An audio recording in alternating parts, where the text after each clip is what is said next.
క్రీస్తు యేసు పరిశుద్ధ నామమున ఈ కార్యక్రమాన్ని వీక్షిస్తున్న ప్రియులందరికీ నా హృదయపూర్వక నమస్కారాలు. రక్షకుడును ప్రభు అయిన యేసుక్రీస్తు నామమున మీ ముందు నిలిచి ఉండుటకు దేవుడిచ్చిన అవకాశాన్ని బట్టి దేవునికి స్తుతులు, వందనములు. బైబిల్లో ప్రవక్త అయిన ఆమోసు, నేను ప్రవక్తను కాను, ప్రవక్త యొక్క శిష్యుడును కాను, పశుల కాపరి అయి మేడి పండ్లు ఏరుకొనివాడను. నా మందలను నేను కాచుకొనుచుండగా యెహోవా నన్ను పిలిచి, నీవు పోయి నా జనులకు ఇశ్రాయేలీయులకు ప్రవచనము చెప్పుమని ఆయన నాతో సెలవిచ్చెను అని చెప్పాడు. నేను కూడా దేవుడు నాకు ఇచ్చిన చిన్న ఉద్యోగాన్ని నేను చేసుకుంటూ ఉంటే దేవుడు నాకు కూడా అలాంటి వాగ్దానం ఇచ్చినాడు. ఆ వాగ్దానాన్ని చేతబట్టుకొని ఈ దినమున యేసు ఇచ్చు ఆశీర్వాదం అనే కార్యక్రమం ద్వారా మీ ముందు నిలిచి ఉండటకు దేవుడు సహాయం చేసినాడు. అబ్రహాము, ఇస్సాకు, యాకోబుల దేవుడు నేటికి సజీవుడు. ఆయన తన కార్యములన్నింటినీ కూడా నిర్ణయ కాలమందు జరిగించ సమర్థుడై ఉన్నాడు. యేసు ఇచ్చే ఆశీర్వాదం అనే ఈ కార్యక్రమం కొరకు కొన్ని సంవత్సరములు ప్రార్థన చేసిన తరువాత దేవుడిచ్చిన నడిపింపును బట్టి తన వాక్యమును వెల్లడిపరచుటకు, తెలియపరచుటకు ఈ రీతిగా మీ ముందు నిలిచి ఉన్నాను. సాధారణ సువార్థిక సహవాసము ఎల్ఈఎఫ్ వ్యవస్థాపకులైన ఎన్ దానియేలు గారు, వారెంతో ప్రార్థనాపరులైన దైవజనులు. ఒక దినాన దేవుడు నన్ను ఆయన వాక్యమును విని ఆయన బోధించిన లోతైన సత్యములను నేర్చుకోమని నాకు చెప్పాడు. దాన్ని అనుసరించి అనేకమైన వాక్యములను నేను రాసుకొని చదివి వాటిని నా జీవితంలో కూడా జరిగించాలని నేను దేవుణ్ణి ప్రార్థన చేయించు ఉన్నాను. యేసు ఇచ్చే ఆశీర్వాదముతో పాటు ఇంకా రానున్న రోజుల్లో చేయబోయే అనేకమైన కార్యములను దేవుడు తన చేతుల్లోనికి తీసుకొని వాటి మీద తనదైన ముద్రను వేయాలని నా ప్రార్థన అయి ఉన్నది. మీరు కూడా ఈ విషయాన్ని మీ ప్రార్థనలో జ్ఞాపకం చేసుకోవాలని కోరుతూ ఉన్నాను. క్రైస్తవ జీవితము పరిశుద్ధమైనది. ఒక వ్యక్తి శిలువ రక్తము చేత పరిశుద్ధపరచబడిన తర్వాత అతడు దేవుని కొరకు నిలబడిన తర్వాత ఆ వ్యక్తి బోధించే వాక్యము అది జీవము కలిగిందిగా ఉంటుంది. ఆ వాక్యము అనేక మందిలో క్రియ చేయిస్తుంది, అనేక మందిలో ఫలిస్తుంది, అనేక మందికి సవాలును కూడా విసురుతుంది. ఈ వాక్యములు కూడా ఈ దినములలో అలాంటి గొప్ప కార్యములు చేయనట్లుగా, అలాంటి గొప్ప కార్యములు జరిగించాలని నేను ఎంతో కోరుతూ ప్రార్థన చేయించు ఉన్నాను. క్రైస్తవ సమాజాలు గొప్ప గొప్ప పాటలు, సుమధురమైన సంగీతము అనే వాటితో సంతృప్తి చెందుట అనే శోధనలో పడిపోయినారు. ఈ విషయాన్ని నేను ఎందుకు చెప్తున్నానంటే, ఎంతోమంది మంచి మంచి పాటలు ఎన్నో సంవత్సరాలు కష్టపడి రాశామండి, ఎంత మ్యూజిక్ కోసం ఖర్చు పెట్టామండి అని చెప్తారు. వాటిలోనే సంతోషపడతారు. కానీ దేవుడు నాకు ఈ వాగ్దానం ఇచ్చాడండి, దీని కొరకు నేను ఇంతకాలం ప్రార్థన చేశానండి, దేవుడు ఈ వాగ్దానాన్ని నెరవేర్చడానికి సిద్ధముగా ఉన్నాడండి అని చెప్పే మనుషులు కనబడలేదు. క్రైస్తవ జీవితము సిలువ యొద్ద ప్రారంభం అవ్వాలి. సిలువ యొద్దకు వెళ్ళినప్పుడు ఒక మనుషుడు పాపపు ఒప్పుకోలు క్రిందికి వస్తాడు. అంటే తన యొక్క హృదయ స్థితిని సిలువ యొద్దకు వెళ్ళినప్పుడు సరిచేసుకోవడానికి దేవుడు సహాయం చేస్తాడు. దేవుడు తనతో మాట్లాడి తన పాపములన్నింటినీ సరిచేస్తాడు. మనం ఏమనుకుంటామంటే పై పై పాపాలన్నీ ఒప్పుకేసుకున్నాము, మన పని అయిపోయిందని అనుకుంటాం. కానీ దేవుని వాక్యమును క్రమముగా చదువుతూ ధ్యానించుచూ ఉండగా, ప్రార్థనలో ఆయన సన్నిధిలో గడుపుచూ ఉండగా దేవుడు లోతైన సత్యములను తెలియజేస్తాడు. హృదయపు లోపలి భాగముల్లో దాచబడిన పాపాలు ఉంటే వాటిని కూడా బయటికి తీయగలిగిన సమర్థుడై ఉన్నాడు. హృదయము లోపల చాలా రకాలైన బండలు ఉంటాయని మనం వాక్యాల్లో వింటూ ఉంటాము. ఆ బండలు హృదయంలోంచి తొలగించబడాలంటే మనం దేవుని సన్నిధిలో నిలిచి ఉండాలి, ఆయన సన్నిధిలో ప్రార్థన చేయాలి. పాపపు ఒప్పుకోలు, పశ్చాత్తాపము తిరిగి ఇచ్చివేయుట, దేవునితో సమాధానపడుట, ఇవి ప్రాథమిక అంశాలుగా క్రైస్తవ జీవితము, ఒక క్రైస్తవుడు నేర్చుకోవాల్సిన ప్రాథమిక విషయాలు. అంటే సిలువ యొద్దకు వచ్చినప్పుడు నా కొరకు కదా క్రీస్తు ప్రభు ఈ పని చేసింది అని మనం పశ్చాత్తాపంలోనికి నడిపించబడతాం. దేవుని ఆత్మ కార్యం చేస్తుంది. ఆ తరువాత ఒక్కొక్క పాపమును దేవుడు మనకు జ్ఞాపకం చేస్తూ ఉన్నప్పుడు వాటన్నిటినీ క్రీస్తు ప్రభు దగ్గర ఒప్పుకోవాలి, విడిచిపెట్టాలి. అంతేకాదు దేవుని దగ్గర ఒప్పుకోవడంతో పాటు మనుషుల దగ్గర కూడా ఒప్పుకోవాలి. మనుషుని దగ్గరికి వెళ్ళి దొంగిలించిన వాటిని తిరిగి ఇచ్చివేయాలి, అబద్ధముగా మాట్లాడిన వాటిని లేకపోతే అన్యాయం చేసిన వాటిని ఒప్పుకోవాలి. ఈ క్రమమైన విధానంలో మనం నిలిచి ఉన్నప్పుడు, నడిచినప్పుడు పరలోకమంతా నీతోనే ఉంటుంది, నాతోనే ఉంటుంది. ఈ కార్యం చేసినప్పుడు యేసు ప్రభు నా కొరకు మరణించాడండి, నేను నమ్ముతున్నాను, విశ్వాసం ఉంచుతున్నాను, బాప్తీసం తీసుకున్నాను, సరే ఇది కాదన్ను. కానీ దీనికన్నా లోతైన మెట్టులోనికి వెళ్ళినప్పుడు దేవుని యొక్క గొప్ప కాపుదల, దేవుని యొక్క గొప్ప నడిపింపు, ఆయన యొక్క దూతల యొక్క సమూహము మనతో ఉంచి దేవుడు మనల్ని ముందుకు నడిపిస్తాడు, తన లోతైన జలములలోనికి మనల్ని నడిపిస్తాడు. చిన్న ప్రార్థనతో ఈ దినపు వాక్యాన్ని ధ్యానం చేద్దాం. మహాపరిశుద్ధుడైన తండ్రి, కృప కలిగిన దేవా, ఈ దినమున ఈ రీతిగా యేసు ఇచ్చే ఆశీర్వాదం అనే కార్యమును నీ సన్నిధిలో ప్రారంభించి ప్రభువా, నీ వాక్యమును తెలియజెప్పుటకు నువ్వు ఇచ్చిన అవకాశాన్ని బట్టి నీకు స్తుతులు. కనికరము కలిగిన దేవుడవు, ఇమ్మానుయేలు దేవుడు ప్రభువా, ఇదిగో నేను మీతో కూడా సదాకాలము యుగ సమాప్తి వరకు ఉంటానని చెప్పావు ప్రభువా. అబ్రహాము, ఇస్సాకు, యాకోబులతోనే కాదు, ఈ దినములలో మాతోనూ ఉండే సజీవుడమైన దేవుడవు. ఇదిగో నీ పాదముల చెంతకు చేరి నీ వాక్యమును ధ్యానించుకొనుచు ఉన్నాం ప్రభా. నీ వాక్యములోని నాయన అనేక సత్యములను మాకు తెలియజేయండి. నీ వాక్యం వినుచు ఉండగా హృదయంలో దాచబడిన పాపమును తొలగించుకోవడానికి శక్తినివ్వండి ప్రభా. మా యొక్క హృదయ స్థితి ఏమైనదో నువ్వు ఎరిగిన దేవుడు ప్రభా, కృప చూపండి, నాతో మాట్లాడండి, వినుచున్న బిడ్డలతోనూ మీరు మాట్లాడండి ప్రభా, మాట్లాడండి నాయన. నీ వాక్యంతో మాతో మాట్లాడి నీ కనికరము చూపమని యేసునామమున వేడుచున్నాను తండ్రి, ఆమేన్. న్యాయాధిపతుల గ్రంథము 6వ అధ్యాయము 12వ వచనము 13వ వచనము. యెహోవా దూత అతనికి కనబడి, పరాక్రమము గల బలాఢ్యుడా, యెహోవా నీకు తోడై ఉన్నాడని అతనితో అనగా. 13. గిద్యోను, చిత్తము నా ఏలినవాడా, యెహోవా మాకు తోడయుండుని యెడల ఇదంతయు మాకేలా సంభవించెను?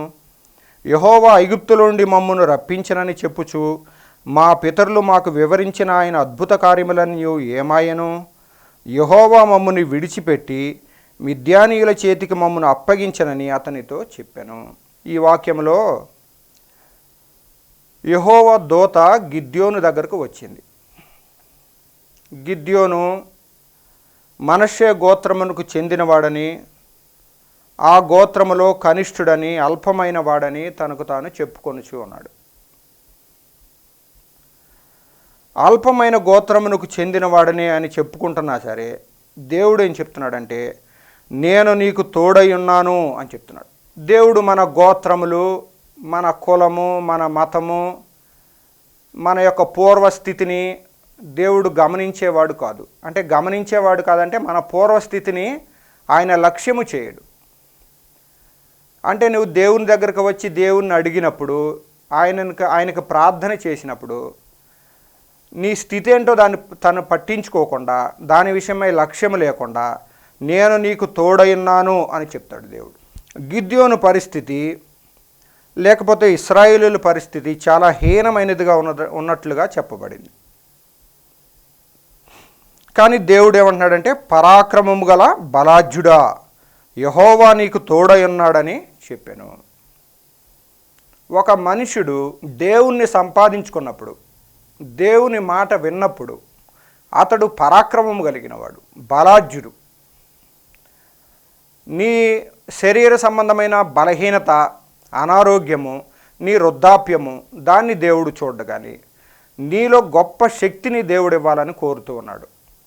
ఎలాగంటే, నీవు దేవుని యొద్దకు వచ్చి నీ పాపమును ఒప్పుకున్నప్పుడు, నీవు దేవునికి వ్యతిరేకంగా చేసిన కార్యములను ఒప్పుకున్నప్పుడు, వాటిని విడిచిపెట్టుటకు సిద్ధపడినప్పుడు, దేవుడు నిన్ను కూడా పరాక్రమం కలిగిన బలాఢ్యుడుగా, గొప్పవాడుగా, నీ చుట్టూ ఉన్న వారిని ఆకర్షించే వ్యక్తిగా, వాళ్ళందరినీ ప్రభావితం చేసే వ్యక్తిగా నిన్ను కూడా చేయగలడు. గిద్యోను ఏం చేస్తున్నాడంటే, మిద్యానీయులకు భయపడి గానుగ చాటున గోధుమలను దుల్లగొట్టుకొనుచూ ఉన్నాడు. తన కుటుంబానికి ఆహారాన్ని సంపాదించుకోవాలి కనుక భయంతో, మిద్యానీయులు దాడి చేస్తారేమోనని భయంతో దాగుకొని గానుగ చాటున గోధుమలను దొల్లగొట్టుకొనుచూ ఉన్నాడంట. ఇశ్రాయేలీలందరికీ అలాంటి భయంకరమైన పరిస్థితే ఏర్పడింది. 6వ అధ్యాయము 1వ వచనము, ఇశ్రాయేలీలు యెహోవా దృష్టికి దోషులైనందున యెహోవా 7 ఏండ్లు వారిని మిద్యానీయులకు అప్పగించెను. ఇశ్రాయేలీలు ఎలాంటి వారయ్యారంట? దోషులైపోయారంట. దేవుడు అనేక గొప్ప కార్యములు వారి పట్ల చేసినాడు. వారిని ఎర్ర సముద్రము నుంచి నడిపించినాడు. మొట్టమొదటిగా ఐగుప్తులో బానిసలుగా ఉన్నారు వాళ్ళు.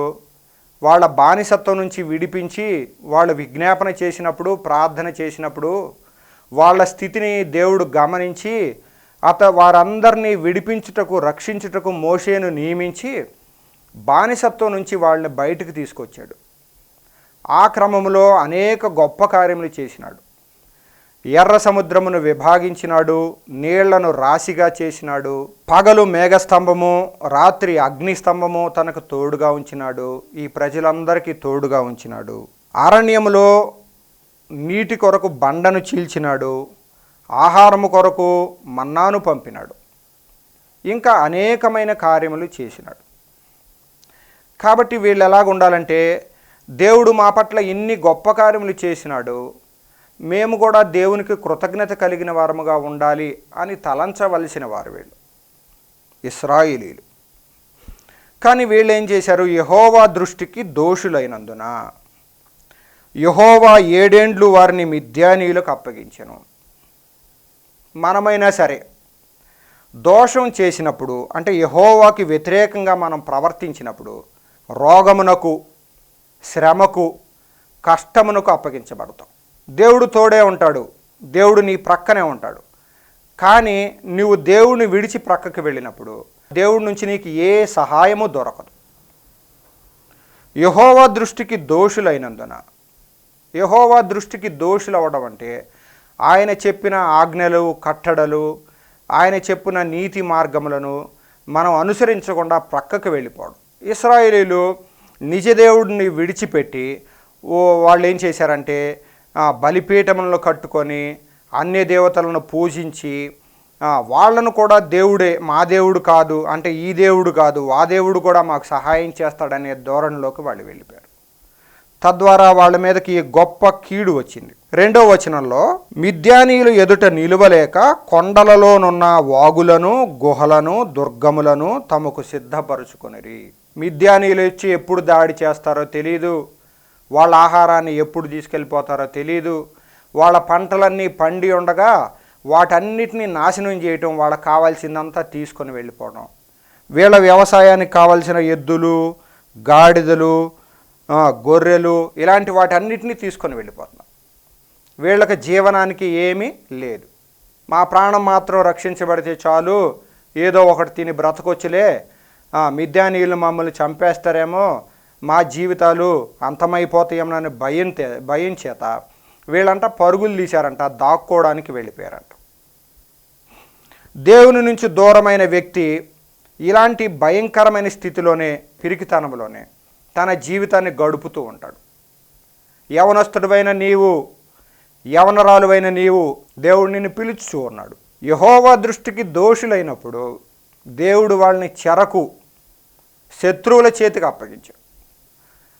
నీవు దేవునికి వ్యతిరేకంగా చేసినప్పుడు, దేవుని మాట విననప్పుడు నీకు కూడా ఇలాంటి గతే పడుతుంది. 13వ వచనంలో, యెహోవా మమ్ముని విడిచిపెట్టి, యెహోవా మమ్ముని విడిచిపెట్టి, దేవుడు మమ్మల్ని విడిచిపెట్టేశాడండి, మమ్మల్ని పట్టించుకోవట్లేదండి, మాకు ఇలాంటి స్థితికి, గతికి మమ్మల్ని అప్పగించాడండి అని మనం చెప్తాం. దేవుడు ఏం చేశాడంటే, మనల్ని ప్రియమైన కుమారులుగా కుమార్తెలుగా ఉండాలని కోరుకుంటున్నాడు. ఆయన ఎన్నటెన్నటికీ మన చేయిని విడవకుండా పట్టుకోవాలని కోరుతున్నాడు. కానీ మనం మన సొంత మార్గముల్లోనికి వెళ్ళి కష్టాన్ని, శ్రమను, బాధలను తెచ్చుకొని దేవుడు మమ్మల్ని విడిచిపెట్టేశాడండి, దేవుడు మమ్మల్ని పట్టించుకోవట్లేదండి అని మనం దేవుని మీద నిందను వేస్తాం. గిద్యోనుకు నేర్పిన విశ్వాసము అది బహు గొప్పదైన విశ్వాసం. గిద్యోను ఒక క్రమమైన విధానములో దేవుని మాటను అనుసరించడం ద్వారా ఉన్నతమైన జయమును ఇశ్రాయేలీయుల కొరకు సంపాదించినాడు. మనమైనా సరే దేవుని యొక్క క్రమశిక్షణలో మనం ఉన్నప్పుడు, ఒక క్రమమైన విధానాన్ని దేవుని దగ్గర మనం నేర్చుకుంటూ ఉన్నప్పుడు, ఆయన సన్నిధిలో విజ్ఞాపన చేయుచు, ప్రార్థన చేయుచు ఉన్నప్పుడు, ఆయన వాక్యాన్ని క్రమముగా ధ్యానిస్తూ ఉన్నప్పుడు దేవుడు తన గొప్ప మార్గములలో మనల్ని నడిపించడానికి సిద్ధముగా ఉన్నాడు. గిద్యోను విశ్వాసాన్ని చాలా క్రమమైన రీతిలో దేవుని నుంచి నేర్చుకున్నాడు. ఈ దినాల్లో మనం ఏమనుకుంటామంటే ఉన్నపాటున నేను పెద్ద ప్రసంగికుడిని అయిపోవాలి, లేకపోతే ఉన్నపాటున నాకంతా వచ్చేయాలి, నా సమస్యలన్నీ తీరిపోవాలి అని మనం తలంచుకుంటాం.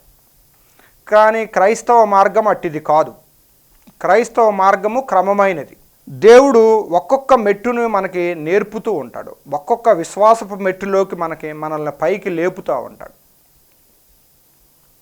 ఇక్కడ గిద్యోను కూడా అలాగా పైకి లేపాడు. తన బలహీనతను, తన యొక్క దేవుడు మమ్మల్ని విడిచిపెట్టాడు అనే స్థితి నుంచి దేవుడే మమ్మల్ని రక్షించినాడు, ఈ మిద్యానీయులు బలమైన వ్యక్తులే, ఎంతోమంది ఉన్నారు కానీ వీరందరి నుంచి మమ్మల్ని రక్షించాడు, మా జనాంగమును రక్షించాడు అని చెప్పుటకైన సామర్థ్యమును విశ్వాసము ద్వారా, ప్రార్థన ద్వారా, ఆయన మాటకు క్రమముగా లోబడుట ద్వారా గిద్యోను నేర్చుకున్నాడు. ఒక వ్యక్తి రక్షించబడినప్పుడు అతడు తనకు తాను, తన కుటుంబమునకు, తన చుట్టూ ఉన్నవారికి, తన దేశమునకు కూడా ప్రయోజనకరమైన వ్యక్తిగా మార్చబడతాడు. ఒక రక్షించబడిన వ్యక్తి ఒక ప్రయోజనకరమైన వ్యక్తి, దీవెనకరమైన వ్యక్తి. 6వ అధ్యాయము 6వ వచనంలో, ఇశ్రాయేలీయులు మిద్యానీయుల వలన మిక్కిలి హీనదశకు వచ్చినప్పుడు వారు యెహోవాకు మొర్రపెట్టిరి. ఎప్పుడు వీళ్ళకు గుర్తొచ్చిందంటే మిక్కిలి హీనమైన స్థితికి వచ్చిన తర్వాత ఇశ్రాయేలీయులకు తమ దేవుడు గుర్తొచ్చాడు. ఇక ఎక్కడ అవకాశం లేనప్పుడు, ఏమి చేయలేని పరిస్థితుల్లో ఉన్నప్పుడు, లేకపోతే మరణమయ్యే పరిస్థితుల్లో, డెత్ బెడ్ మీద ఉన్నప్పుడు, అలాంటి పరిస్థితుల్లో దేవునికి విజ్ఞాపన చేయాలి. మా దేవుడు మమ్మల్ని రక్షించుటకు సమర్థుడు, మమ్మల్ని ఈ ప్రమాదం నుంచి విడిపిస్తాడు అని యెహోవాకు వాళ్ళు మొర్రపెట్టారంట. మనం కూడా దేవుని సన్నిధిలో మొర్రపెట్టుటకు మనకు అవకాశం ఉన్నది. నువ్వు ఎలాంటి పడిపోయిన స్థితిలో ఉన్నా, పాపము చేత పట్టబడిన వాడవైనా సరే, వ్యభిచారమైన, జారత్వమైన, ఎలాంటి దొంగతనాలైనా, ఎలాంటి పాపము చేత పట్టబడిన వాడవైనా సరే, దేవుని యొద్ద మనకు మొరపెట్టే అవకాశం ఉన్నది. నాకు మొరపెట్టి వారికి, నాకు నిజముగా మొరపెట్టి వారికి అని దేవుని వాక్యాలు ఉంది. నిజముగా ఆయనకు మొరపెట్టడం మనం ప్రారంభించినప్పుడు ఆయన మన మొర ఆలకించే దేవుడు, మన విజ్ఞాపనను ఆలకించే దేవుడు, మనకు కలిగిన శ్రమల నుంచి, కష్టం నుంచి, రోగం నుంచి విడిపించే దేవుడు. ఇశ్రాయేలీయులు మొరపెట్టినప్పుడు దేవుడు ఏం చేశాడంటే గిద్యోను అనే అతన్ని ఒక ఆయన్ని తయారు చేశాడు. అతడు కూడా ఆ జనాంగం నుంచి వచ్చిన వాడే. భయముతో గానుగ చాటున గోధుమలను దొల్లగొట్టుకొనుచు ఉన్నాడు. కానీ దేవుడు ఏం చెప్తున్నాడు? పరాక్రమము కలిగిన బలాఢ్యుడా, యెహోవా నీకు తోడై ఉన్నాడని అతనితో అనగా. దేవుని యొక్క క్రమమైన విధానము ఒకటి ఉన్నది, దేవుని యొక్క నియమం ఒకటి ఉన్నది. అదేమంటే దేవుడు నీకు తోడుగా ఉండాలంటే నీవు మొట్టమొదట ఆయనకు మొరపెట్టాలి. ఏం మొరపెట్టాలి? నన్ను రక్షించు ప్రభువా, నాకు సహాయం చేయండి ప్రభువా అని మొరపెట్టడం సరియే. కానీ నీ హృదయం సంగతి ఏంటి? హృదయంలో ఉన్న అపవిత్రత సంగతి ఏంటి? నువ్వు బాల్యకాలం నుంచి, నీ పుట్టుక నుంచి చేసిన పాపం సంగతి ఏంటి? దాన్ని నువ్వు విడిచిపెట్టాలి, ఒప్పుకోవాలి. అతిక్రమములు దాచిపెట్టేవాడు వర్ధిల్లుడు, దాన్ని ఒప్పుకొని విడిచిపెట్టువాడు కనికరము పొందును. నీ హృదయంలో దేవుడు మనకు మనస్సాక్షిని ఇస్తాడు. ఆ మనస్సాక్షిని బట్టి నీలో ఏమి పాపం ఉన్నదో, నీవేమేమి పాపములు దేవునికి వ్యతిరేకంగా చేశావో అవి నీకు తెలియజేయబడతాయి. వాటిని దేవుని యొద్ద ఒప్పుకోవాలి. నువ్వు దేవుని యొద్దకు వెళ్ళి ఒప్పుకున్నప్పుడు తన శిలువ రక్తంని నీ మీద ప్రోక్షిస్తాడు. పరిశుద్ధమైన మెట్లో నిన్ను నిలబెడతాడు, నిన్ను పరిశుద్ధునిగా చేస్తాడు. అప్పుడు నీవు కూడా పరాక్రమం కలిగిన బలాఢ్యుడిగా మారతావు. గిద్యోను తన జనాంగమును రక్షించడానికి ఎలాంటి సామర్థ్యాన్ని దేవుని యొద్ద సంపాదించుకున్నాడో, అలాగా నిన్ను, నీ కుటుంబాన్ని, నీ చుట్టూ ఉన్న వారిని రక్షించుటకైన సామర్థ్యాన్ని, సమర్థతను దేవుడు నీకు ఇస్తాడు. ఎప్పుడంటే నువ్వు ఆయనకు మొరపెట్టినప్పుడు, నీ అతిక్రమమును, నీ పాపమును, నీ యొక్క దేవునికి వ్యతిరేకమైన కార్యములను ఆయన యొద్ద ఒప్పుకున్నప్పుడు. మా పితరులు మాకు వివరించిన ఆయన అద్భుత కార్యములన్నీ ఏమాయను, యెహోవా మమ్మును విడిచిపెట్టి అని చెప్పాడు. అందుకే కీర్తనల గ్రంథము 68వ అధ్యాయము 28వ వచనం, నీ దేవుడు నీకు బలము కలుగా నియమించి ఉన్నాడు. నీ దేవుడు నీకు బలము కలుగా నియమించి ఉన్నాడు.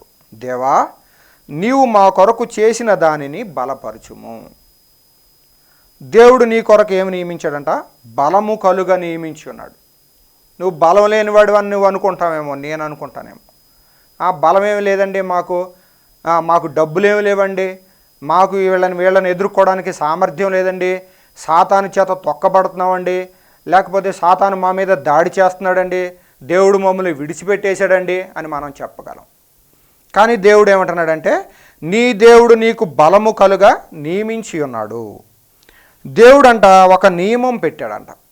అదేంటంటే, మనకు బలము కలగాలి, దేవుని కొరకు మనం బలముగా నిలబడాలి.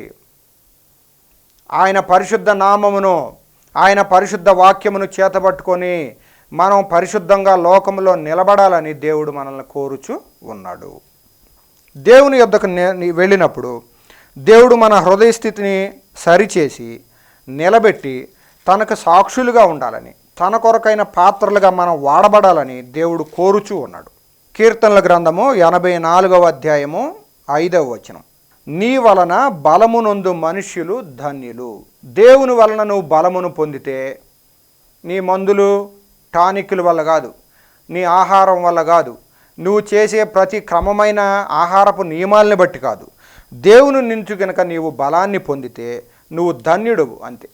68వ అధ్యాయము కీర్తనలు 68:6, దేవుడు ఏకాంగులను సంసారులుగా చేయువాడు, ఆయన బంధింపబడిన వారిని విడిపించి వారిని వర్ధిల్లజేయువాడు. దేవుడు ఎలాంటి వాడంట? వర్ధిల్ల చేయాలని కోరుతూ ఉన్నాడంట. దేవుడు మనల్ని విడిపించి వర్ధిల్ల చేస్తాడంట. గతంలో ఉన్న ప్రవర్తనని, గతంలో ఉన్న పరిస్థితిని మనం చూసినప్పుడు దానికి వ్యత్యాసమైన పరిస్థితులు తర్వాత కాలంలో క్రీస్తు ప్రభు దగ్గరికి వచ్చిన తర్వాత మనం సంపాదించుకోగలం. ఎలాంటి బంధకాల్లో మనం ఉన్నా సరే, ప్రభువా ఈ బంధకం నుంచి నేను బయటికి రాలేకపోతున్నాను, ఈ త్రాగుడు నుంచి నేను బయటికి రాలేకపోతున్నాను, ఈ వ్యభిచార పాపం నుంచి, జారత్తు నుంచి బయటికి రాలేకపోతున్నాను, ఈ స్మోకింగ్ నుంచి నేను బయటికి రాలేకపోతున్నాను, ఇలాగ నేను బంధించబడి ఉన్నాను, నా చేత కావట్లేదు ప్రభువా, నాకు సహాయం చెయ్యి, నన్ను కనికరించు, నీ రక్తముతో నన్ను కడుగు అని దేవుని సన్నిధిలో మనం విజ్ఞాపన చేస్తే కనుక నీవు బంధించబడిన స్థితిలో నుంచి దేవుడు నిన్ను విడిపించి వర్ధిల్ల చేస్తాడంట. దేవుని యొక్క ఉద్దేశం ఏంటంటే, నువ్వు ఎలాంటి బంధించబడిన స్థితిలో ఉన్నా సరే, ఈ మిద్యానీయుల చేతిలో ఉన్న ఇశ్రాయేలీయులు ఎలాగైతే దేవునికి మొరపెట్టినారో అలాగా నీవు నేను మొరపెట్టినప్పుడు మనల్ని విడిపించి వర్ధిల్ల చేయాలని దేవుని యొక్క వాంఛే ఉన్నది. దావీదు కూడా అలాగే దేవుని మాటి మాటికి బ్రతిమలాడుకుంటూ ఉండేవాడట. అలాగ బ్రతిమలాడుకున్నప్పుడు దేవుడు దావీదునకు గొప్ప జయమిచ్చాడు, గొప్ప రాజుగా చేసినాడు. ఈ వాక్యంలో గిద్యోనును బలపరచుటకు దేవుడు అనేకమైన సూచనలు చేసినాడు.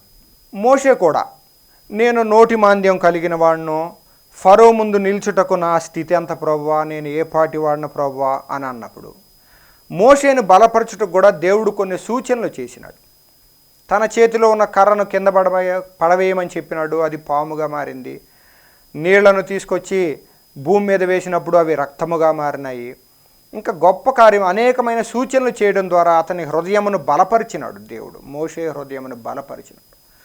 ఇశ్రాయేలును నడిపించుటకైన సామర్థ్యమును సంపాదించుకునే దశలో విశ్వాస క్రమమును మోషే దేవుని యొద్ద నేర్చుకున్నాడు. గిద్యోను కూడా ఇలాంటి క్రమమైన విధానములో విశ్వాసమును, దేవుని యొక్క పరాక్రమమును చూచుటకు, దేవుని యొక్క జయమును చూచుటకు ఒక క్రమమైన విధానంలో ముందుకు వెళ్ళాడు. 6వ అధ్యాయము 25వ వచనంలో, మరియు ఆ రాత్రి అందే యెహోవా నీ తండ్రి కోడెను అనగా 7 ఏండ్ల రెండవ ఎద్దును తీసుకొని వచ్చి నీ తండ్రి కట్టిన బయలు యొక్క బలిపీఠమును పడగొట్టి దానికి పైగానున్న దేవతా స్తంభమును నరికివేసి తగిన ఏర్పాటుతో ఈ బండ కొనను నీ దేవుడైన యెహోవాకు బలిపీఠము కట్టి. దేవుడు ఏం చెప్తున్నాడంటే, నీ తండ్రి కాలంలో బలిపీఠము కట్టబడింది, అది బయలునకు యెహోవాకు కాదు, దేవుడికి కాదు. నీ తండ్రి కాలంలో, నీ పితరుల కాలంలో మీ ఇష్టానుసారంగా బలిపీఠములు కట్టుకున్నారు, అన్య దేవతలను పూజించారు, వాటి వెంబడి పరుగు తీశారు మీరు. కాబట్టి ఇప్పుడు నువ్వేం చేయాలంటే, ఇశ్రాయేలీయులకు నువ్వు రక్షణ ఇవ్వాలనుకుంటే, ఇశ్రాయేలీయులు జయకరమైన వ్యక్తులుగా మారాలంటే, మిద్యానీయులు మీ నుంచి ప్రక్కకు వెళ్ళిపోవాలంటే నువ్వేం చేయాలంటే, నీ తండ్రి దినముల్లో కట్టిన బలిపీఠం ఉంది, దాన్ని పడగొట్టు, దాని మీదనున్న దేవతా స్తంభమును నరికివేయి అని చెప్తున్నాడు. మనం కూడా మన పితరుల కాలం నుంచి, తల్లిదండ్రుల కాలం నుంచి ఎన్ని బలిపీఠములు కట్టామో, ఎన్ని అన్యాచారములను అనుసరించామో, ఎన్ని విగ్రహ సంబంధమైన కార్యములను చేసినామో, దేవుణ్ణి ఎంతగా దుఃఖపరిచినామో, వాటన్నిటినీ ఒప్పుకొని వాటన్నిటినీ దేవుని సన్నిధిలో మనం తీసివేసుకోవాలి, ఒప్పుకొని విడిచిపెట్టాలి. తగిన ఏర్పాటుతో ఈ బండ కొనను నీ దేవుడైన యెహోవాకు బలిపీఠము కట్టి. అది ఏ బలిపీఠం అంటే, అది ప్రార్థనా బలిపీఠం. ప్రార్థనా బలిపీఠాన్ని నువ్వు కట్టినప్పుడు పాత బలిపీఠాలన్నీ పడగొట్టుటకు సహాయాన్ని నీకు ఇస్తాడు దేవుడు. దేవుని కొరకైన బలిపీఠము కట్టుట అంటే ఆయన సన్నిధిలో ప్రార్థన చేయుట, ఆయన వాక్యాన్ని ధ్యానించుట. దేవుని వాక్యాన్ని మనం ఎంతసేపు చదువుతాం?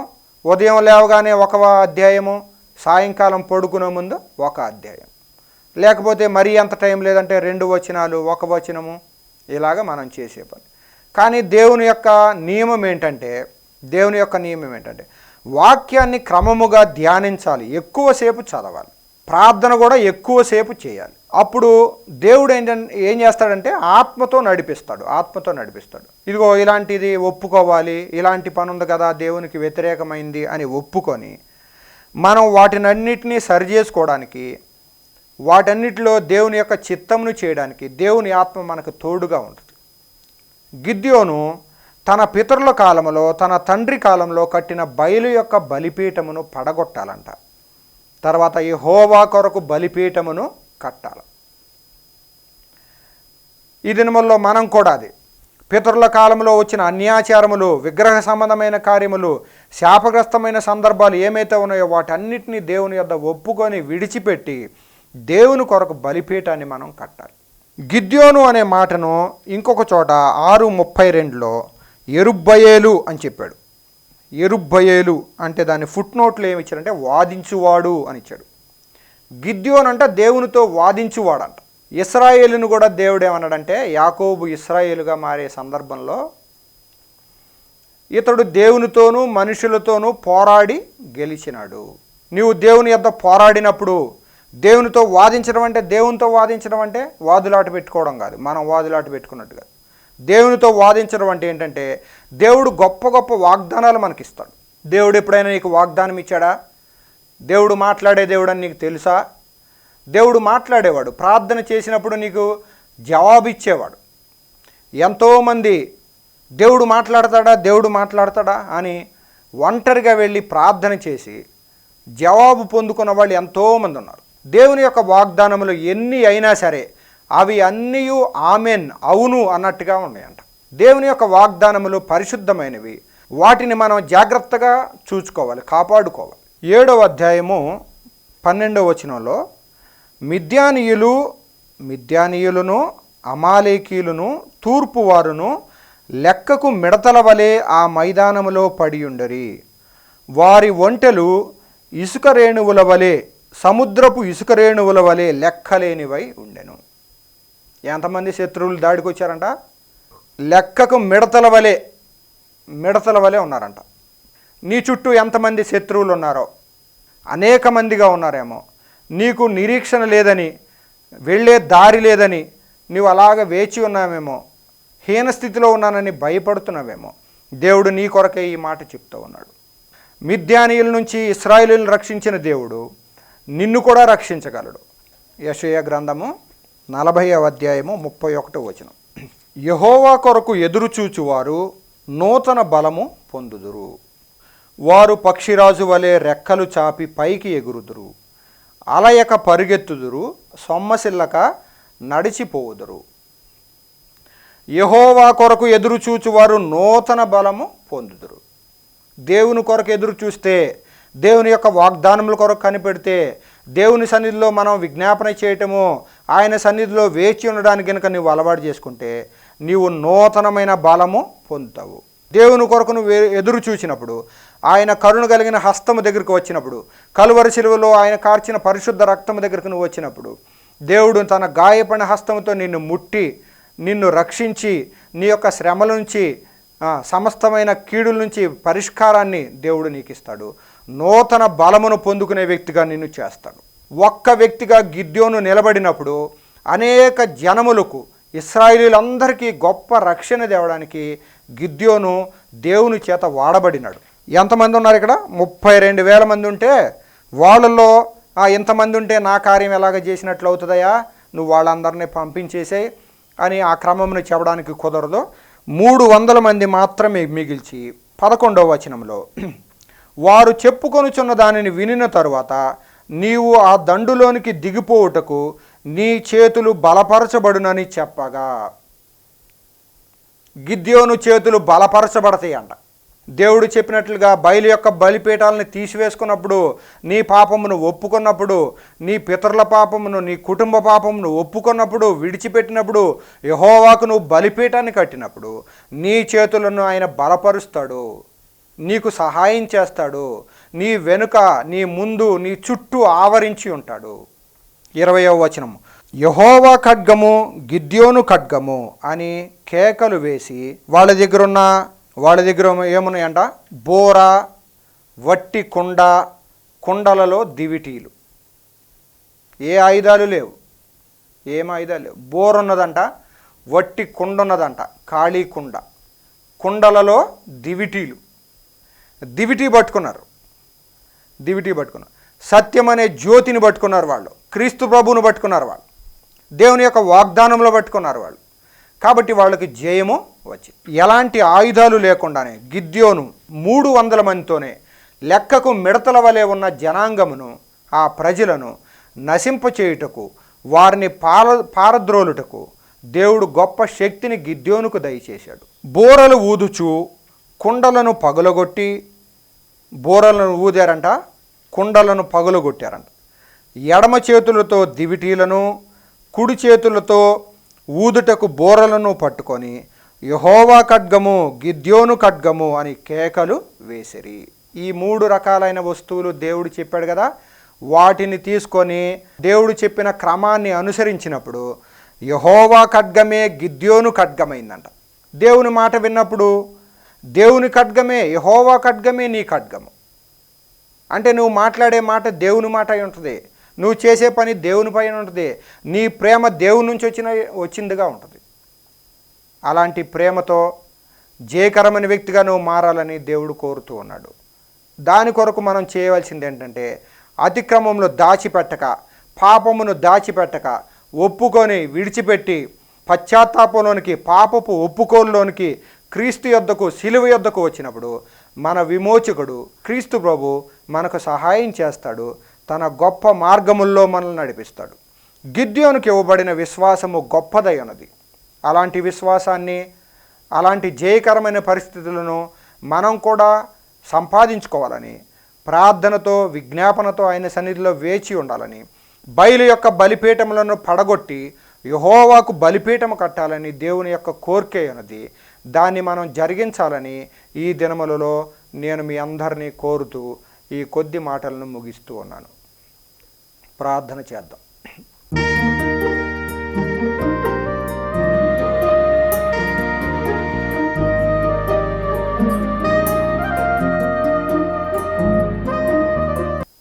మహాపరిశుద్ధుడైన తండ్రి, కృపగలిగిన దేవా, నీకు వందనములు. గిద్యోను యెరుబ్బయలుగా వాదించువాడుగా ప్రభువా నీ ముందు నిలిచి ఉన్నాడు. భయస్థుడుగా ఉండినాడు, కానీ ప్రభువా నీవు వాగ్దానములు ఇచ్చావు. ప్రభువా నీ క్రమమును ఎలాగ నేర్పినావు, రక్షించినావు. లెక్కకు మిడతల వలె ఉన్న మిద్యానీయులు, తూర్పువారు, అమాలేకీయులు వారందరినీ ప్రభువా ఓడించుటకైన సామర్థ్యాన్ని గిద్యోనుకు నువ్వు ఎలాగ దయచేసావు ప్రభువా. మమ్మల్ని కూడా మీరు దర్శించండి. ఈ వాక్యము ప్రభువా నా హృదయములో, వినుచున్న వారి హృదయంలో ఫలించినట్లుగా సహాయం చేయండి. యేసు ఇచ్చే ఆశీర్వాదం అనే ఈ కార్యక్రమం మీద నీ ముద్రను వేయండి. నీ కార్యమును మీరే జరిగించి నీ నామానికి మహిమ తెచ్చుకోండి. యేసు నామమున వేడుకొనుచున్నాను తండ్రి, ఆమెన్.